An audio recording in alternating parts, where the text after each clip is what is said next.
বাংলাদেশের যে পরিস্থিতি ৫ই আগস্টের আন্দোলনে শহীদ মিনারে দাঁড়িয়ে থেকে আমরা সবাই উইটনেস করেছি।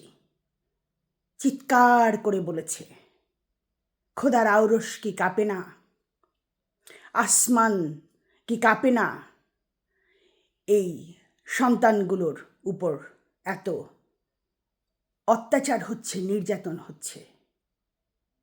গতকাল নিউজ এসেছে আওয়ামী লীগ করে বলে হাত কেটে নেওয়া হয়েছে, মানে নিধন করা হয়েছে হাত। এখন কি আসমান কাঁপে না? একটা মেয়ের ভিডিও সোশ্যাল মিডিয়ায়, চারিদিকে মেয়ের আর্তনাদ বয়ে বেড়াচ্ছে, মেয়ের এই চোখের পানি।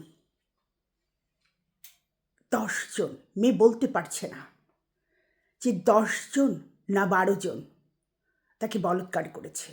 এখন কি একটা মহিলাই তো টিচার এই কথা বলেছে চিৎকার করে করে, তাই না? এখন কি আসমান কাঁপে না? ওই মেয়ের চোখের জল, মেয়ে তো শালীন। আপনারা যা চেয়েছেন, আপনারা যা চাইছেন সেরকমই তো পোশাক পরিধান করা। তাহলে তারপরেও শালীনভাবে একটা মেয়ে সোসাইটিতে বের হলে, রাস্তাঘাটে বের হলে, বান্ধবীর সাথে ছিল একটা মেয়ে বিয়ের আগে কি করে মহরমের সাথে রাস্তাঘাটে বের হয়, তার পিতার সাথে কি করে রাস্তাঘাটে বের হয়? তার পিতারও তো কাজ আছে।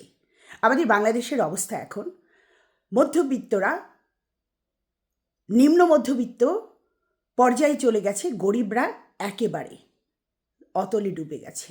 আমি অনেক ভিডিও দেখাবো এবং ভিডিও দেখিয়ে তারপর বিশ্লেষণ করব। এই যে মেয়েটার, সে বলতে পারছে না, কনফিউজড যে কতজন তাকে গণবলৎকার করেছে, গণধর্ষণ যাকে বলে। মানবাধিকারের দিন ছিল, মানবাধিকার কোথায়? এই মানবাধিকারগুলো মানুষের কাছ থেকে, মেয়েদের কাছ থেকে, ছেলেদের কাছ থেকে, পুরুষদের কাছ থেকে, একটা ফ্যামিলির কাছ থেকে কেড়ে নেওয়া হচ্ছে। মানবাধিকার কোথায় বাংলাদেশে? কোথায় ডক্টর ইউনূস? আপনি এত বড় বড় স্পিচ দেন, কোথায় মানবাধিকার? আপনি দেখাতে পারেন এখানে কোথায় মানবাধিকার? একটা মেয়ের 2 বান্ধবী রাস্তা দিয়ে রিকশায় করে যাচ্ছে, সে নিরাপদ না, তাকে টেনে হেঁচড়ে রাস্তার পাশে নিয়ে গিয়ে একটা অফিসের মানুষ, ওইখানে অফিসের মানুষগুলো সব তাকিয়ে দেখছিল।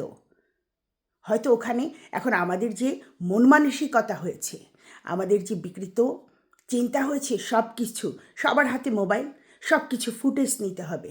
না জানি স্রষ্টা জানে কত মানুষ ওই ফুটেজও তুলেছে, কিন্তু কেউ আগিয়ে যায়নি মেয়েটাকে হেল্প করার জন্য।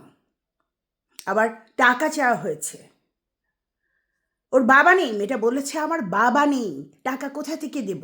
ফোন কর, টাকা আনতে হবে। মানবাধিকার বাংলাদেশে কোথায় গিয়ে পৌঁছেছে?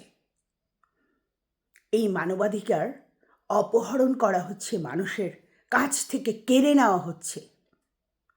এখন আসমান কাঁপে না? ওই যে টিচার, তার এখন আসমান কাঁপবে না তো? কারণ তার বাবা তাদের অঞ্চল থেকে এখন প্রার্থী, সে ইলেকশন করবে, তার এখন চিৎকার করে আসমান কাঁপানোর কোনো চিন্তা চেতনাই নেই। তার এখন চিৎকার করে, তার গলার ভয়েস, মানে মেটিকুলাস প্ল্যান কীরকম ছিল, তার এখন গলার ভয়েস রেইজ করে তার বাবাকে ইলেকশানে ভোট এনে দিতে হবে। এখন আর আসমান কাঁপে না। ওই সময়ের ইনসিডেন্টসগুলো সব প্রি প্ল্যান করা ছিল, তাই আসমান কেঁপে গেছে। আর এগুলো প্রি প্ল্যান করা না, এগুলো কোনো ম্যাটিকুলাস প্ল্যান না, এগুলো ইনসিডেন্টস হচ্ছে দিনের পর দিন। আসমান এখন আর কাঁপে না? কোথায় গিয়েছেন? এখন আপনার আব্বার ইলেকশনের জন্য গলাবাজি করে আসমান কাঁপাবেন, এই তো? এই হচ্ছে বাংলাদেশের অবস্থা, পরিস্থিতি, মানবাধিকার।